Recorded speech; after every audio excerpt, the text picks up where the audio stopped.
نبي بعده أما قال الله تعالى في الكتاب الكريم أعوذ بالله من الشيطان الرجيم بسم الله الرحمن الرحيم سبحان الذي أسرى بعبده ليلا من المسجد الحرام إلى المسجد الأقصى وقال رسول الله صلى الله عليه وسلم من أحيا سنتي فقد معاني في الجنة صدق الله العظيم وصدق الرسول الحبيب الكريم. Bapak Ibu hadirin yang dirahmati Allah Subhanahu wa taala.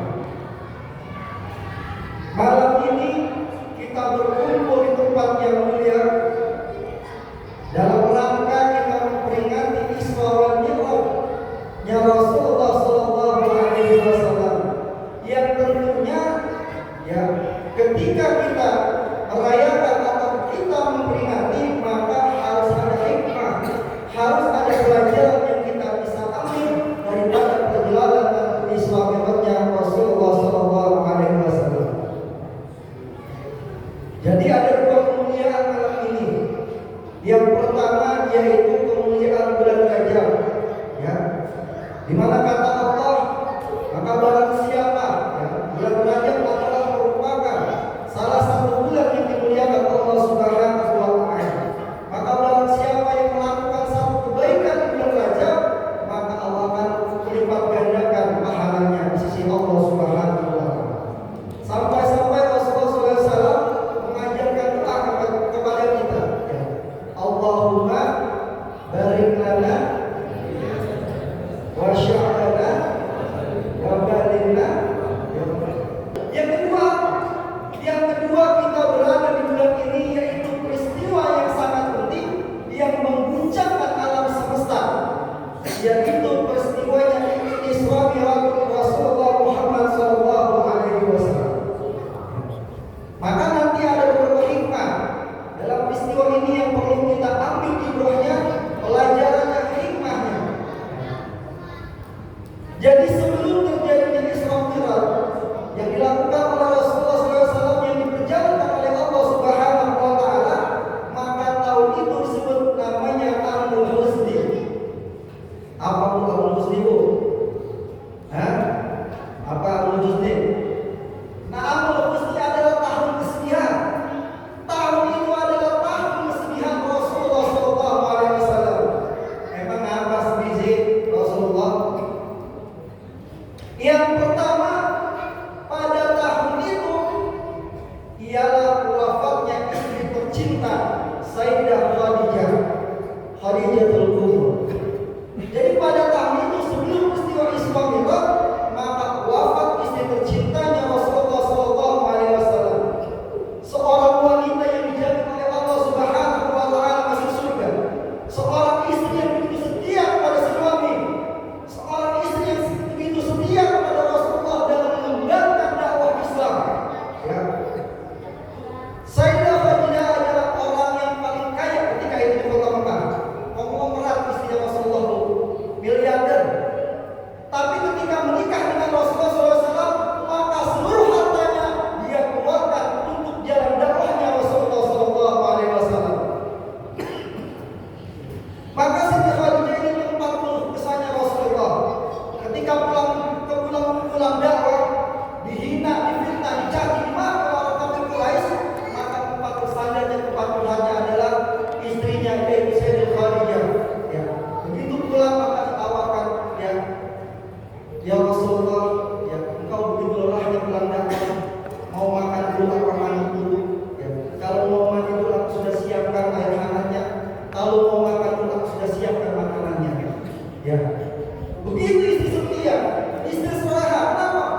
"Ya Rasulullah, aku sama sekali tidak menyesal. Bahkan andaikan aku telah meninggal dunia dan umat Islam ingin berdakwah menyeberangi sungai, maka jadikanlah mayat sebagai jembatannya." Sampai sini. Maka ketika wafat Siti Sayyidah Khadijah, maka begitu sedihnya Rasulullah SAW, begitu terpukulnya. Maka setelah tidak berapa lama kemudian wafatlah paman tercintanya, yaitu yang remaja. Siapa paman namanya? Abu Thalib. Paman yang begitu setia membentengi Rasulullah dari orang-orang kafir Quraisy, yang mampu mempertaruhkan jiwanya, hartanya, darahnya untuk menjaga Rasulullah SAW. Maka di tahun yang sama Abdul Muthalib meninggal dunia. Maka sedihlah Rasulullah SAW. Kedua orang yang sangat dicintainya, kedua orang yang sangat membela dalam berjuang memperjuangkan Islam telah dipanggil oleh Allah Subhanahu wa Ta'ala. Maka tahun ini disebut Amul Husni. Maka setelah wafatnya kedua orang pengaruh yang si Rasulullah, maka makin orang-orang kafir Quraisy makin ya menjadi menghina Rasulullah SAW, mengintimidasi. Kemudian pada akhirnya Rasulullah melakukan hijrah pertama, yaitu Taif namanya. Ya. Kemudian setelah Taif hijrah, karena begitu derasnya, begitu besarnya tekanan yang dilakukan oleh orang-orang kafir Quraisy, sehingga Rasulullah pergi hijrah ke Taif. Maka bukan sambutan yang datang, bukan karangan bunga yang datang, bukan tolak batu yang datang, tapi apa? Lemparan batu yang diberikan oleh orang-orang Quraisy ketika itu, yang dilakukan untuk Rasulullah SAW. Maka dalam sebuah riwayat sampai betisnya Rasulullah itu berdarah. Maka ketika itu malaikat Jibril geramu, marah malaikat Jibril. "Ya Rasulullah, ya, andaikan engkau mengizinkan, kalau sampai dalam menangis sendiri, maka izinkanlah aku mengangkat Jabal Uhud, maka akan kutimpahkan kuratakan Batu Thalib." Lalu kemudian Rasulullah sambil mengelap darahnya agar tidak tertumpah ke bumi, sambil mengucapkan doa, "Allahumma akhrij min sulbi qaum Thalib min ummat Muhammad sallallahu alaihi wasallam." Yang artinya, ya Allah, keluarkanlah dari sulbi orang Thalib kelak nanti anak cucunya menjadi pengikutnya Nabi Muhammad sallallahu alaihi wasallam. Maka sampai hari ini berbagai status tersebut berkat doanya Rasulullah sallallahu alaihi wasallam. Coba bayangkan Bapak, kalau kita yang menjadi posisi Rasulullah, ketika kita misalkan disakiti oleh orang lain, dijolimi, kemudian malaikat itu menawarkan, ya, hei, ya, engkau telah disakiti, apakah mau dimakan gunung Uhud olehnya atau apa, dimakan bumi guncangan padanya? Pasti kita jawabnya habisnya sekalian. Ya.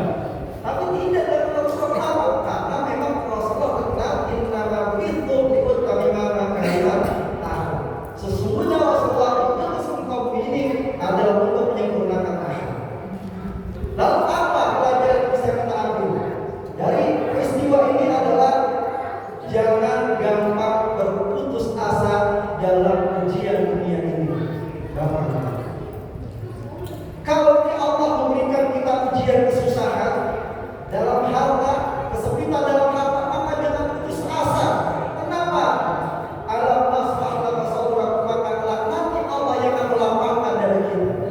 Kalau Allah memberikan ujian sakit kepada kita, maka jangan berputus asa dari rahmat Allah Subhanahu wa Ta'ala. Intinya, apapun yang ujian yang Allah berikan kepada kita, maka jangan pernah kita berputus asa dari rahmat Allah Subhanahu wa Ta'ala. Pada hakikatnya, setiap kesengsaraan, setiap sakit, setiap ujian yang kita derita, pada hakikatnya itu sedang membutuhkan dosa-dosa kepada kita. Agar kelak nanti ketika kita kembali kepada Allah Subhanahu wa Ta'ala, maka kita dalam keadaan fitrah, ya ayyuhan nafsul mutmainnah. Jadi dalam keadaan suci jiwa kita kepada Allah Subhanahu wa Ta'ala. Jadi poinnya pada perjalanan Rasulullah SAW adalah kita mengambil, kita jangan putus asa di dalam ujian di dalam ujian dunia ini. Maka yang perlu kita lakukan adalah sabar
Itu yang pertama. Lalu setelah itu, ya, ketika dua-duanya meninggal, Rasulullah kemudian diusir dari penduduk Taif, maka kemudian Allah menghibur, ya, Rasulullah SAW yang diabadikan, ya, dalam Al-Quran.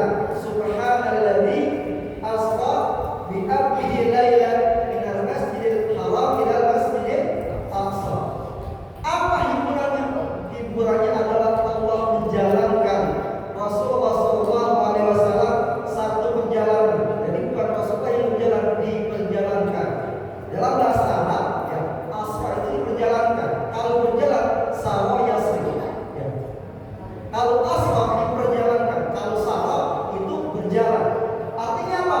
Peristiwa Isra dan Mi'raj adalah diperjalankannya Rasulullah oleh Allah Subhanahu wa Ta'ala, Zat yang Maha segala-galanya. Nah, kemudian perjalanan mana? Perjalanannya adalah dari, ya, Masjidil Haram, dari kota Mekah menuju ila Masjidil Aqsa, ke Baitul Maqdis. Maka sebelum kemudian naik ke Sidratul Muntaha, maka malaikat Jibril membelah dadanya Rasulullah SAW, dicuci hatinya dengan air Zam-Zam, kemudian ditanamkan ilmu hikmah di dalamnya. Nah, pelajaran kedua yang kita dapat dari peristiwa Isra dan Mi'rajnya Rasulullah SAW adalah tentang tazkiyatun nufus. Maka Al-Imam Al-Ghazali mengarang satu kitab yang khusus tentang membahas tentang kesucian jiwa, kesucian hati, yaitu namanya tazkiyatun nufus. Artinya apa? Bahwa kita sebagai manusia senantiasa untuk membersihkan hati kita, jiwa kita dari kotoran-kotoran, kerak-kerak, dosa-dosa, maksiat-maksiat yang kita lakukan selama dalam menjalani kehidupan ini. Dengan apa kita membersihkannya? Maka subhan, kalimat subhan, kalimat tasbih. Dengan apa? Dengan tahmid, dengan tasbih, dengan tahmid, dan dengan mengingat Allah Subhanahu wa Ta'ala. Maka sekali-kali kita merenung, Bapak Ibu, kita merenung bangun tengah malam, kita bangun sepertiga malam, ya, kita merenung, ya, tentang tujuan penciptaan kita di alam bumi ini. Dari mana kita berasal, ya, untuk apa kita di sini, dan akan kemana kita kembali. Ya, wa ma khalaqtul jinna wal insa illa liya'budun. Dan tidak menciptakan jin dan manusia kecuali untuk beribadah kepada Allah Subhanahu wa Ta'ala. Maka dengan kita bertasbih, bertahmid, bertahlil kepada Allah Subhanahu wa Ta'ala dengan penuh kesadaran, dengan penuh kekhilafan kepada Allah Subhanahu wa Ta'ala, maka insyaallah kerak-kerak maksiat, kerak-kerak dosa yang kita lakukan maka akan berkurang di hadapan Allah Subhanahu wa Ta'ala. Mari bersama-sama Bapak Ibu kita melakukan apa namanya tasbih kepada Allah Subhanahu wa Ta'ala. Subhanallah, alhamdulillah. Subhanallah.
Kemudian setelah Rasulullah SAW dicuci tadi hatinya, dimasukkan ilmu hikmah ke dalamnya, kemudian barulah dibawa Rasulullah ke Sidratul Muntaha. Untuk apa? Untuk menghadap Allah Subhanahu wa Ta'ala. Maka hanya Rasulullah lah Nabi dan Rasul yang pertama kali langsung berjumpa Allah di Sidratul Muntaha. Sebelum Nabi Muhammad tidak ada pernah Nabi dan Rasul berjumpa di Sidratul Muntaha Allah Subhanahu wa Ta'ala. Untuk apa? Maka terjadi di situ adalah untuk menerima, yaitu satu perintah yang sampai saat ini dan ila yaumil qiyamah insyaallah akan dilakukan, akan tetap ada, yaitu perintah sholat lima waktu. Artinya apa? Bahwa pelajaran hikmah yang bisa kita ambil dari Isra wal Mi'raj Rasulullah SAW adalah jangan pernah kita gampang meninggalkan sholat. Tapi di akhir zaman ya, makanya sampai ada lagu di tahun 92-nya subuh Zuhur, subuh kesiangan, zuhur kerepotan, asar di perjalanan, maghrib kecapean, bisa ketiduran. Itu demi kita subuh dan zuhur kerepotan, asar di perjalanan, maghrib kecapean, bisa ketiduran. Tahapan sholatnya ya kayak gitu. Padahal dalam sebuah hadis dikatakan inna awwala man yuhasabu 'abdun yaumal qiyamati min amalihi sholatuhu. Jadi kalau nanti ibu, ya bapak ibu, ya sesungguhnya inna awwala 'abdun, sesungguhnya yang pertama kali dihisab di hari kiamat dari amal seseorang sholatuhu adalah sholatnya. Fa idza sabahat faqad aflaha wa anzal. Maka apabila sholatnya baik, sholatnya benar, dijalani, dikerjain, maka insya Allah segala amal ibadahnya Allah akan terima. Faqad aflaha, maka dia akan mendapatkan kemenangan kelak dan di yaumil akhir. Dia akan mendapatkan kebahagiaan kelak di yaumil akhir. Fa'in fasada faqad khaba wa khasira. Tapi kalau sholatnya rusak, tidak pernah mengerjakan sholat, gampang ninggalin sholat, maka kelak di akhirat dia akan rugi dan rugi. Sholat. Kenapa? Karena perintah sholatlah hanya perintah sholatlah yang langsung diterimanya Rasulullah di Sidratul Muntaha. Kalau yang lain perintah puasa enggak, ya perintah haji enggak, perintah zakat enggak. Yang langsung Rasulullah terima di Sidratul Muntaha adalah hanya perintah sholat. Jadi refleksi kita, ya hikmah yang bisa kita ambil, pelajaran kita ambil, maka dalam peristiwa Isra wal Mi'raj adalah bagaimana kita tetap teguh dan taat dan istiqomah senantiasa mengerjakan sholat lima waktu. Kenapa? Inna sholat tanha 'anil fahsya'i wal munkar. Karena sesungguhnya sholatlah yang mampu mencegah kita dari perbuatan keji dan munkar.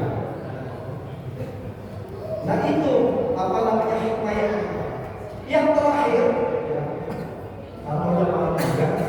Yang terakhir hikmah yang terakhir adalah maka ketika Rasulullah SAW setelah selesai melaksanakan Isra wal Mi'rajnya, maka mengumumkan ceritalah Rasulullah kepada kaumnya, ya wahai para sahabat, wahai kaumku, ya aku semalam diperjalankan oleh Allah Subhanahu wa Ta'ala satu perjalanan yang begitu mengesankan dari Masjidil Haram ke Masjidil Aqsa, kemudian aku diangkat ke Sidratul Muntaha, dan itu dilakukan hanya tidak kurang dari sepertiga malam.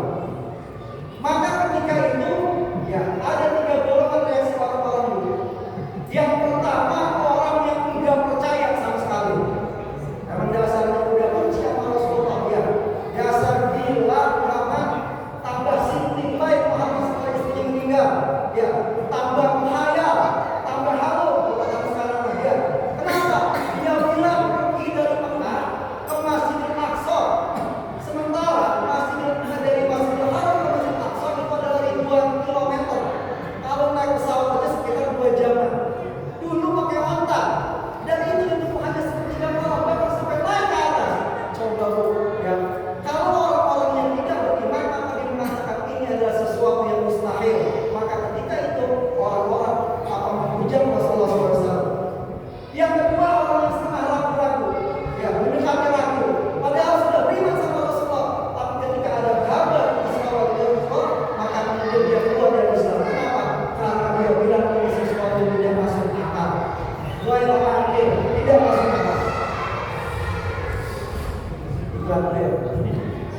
Ya.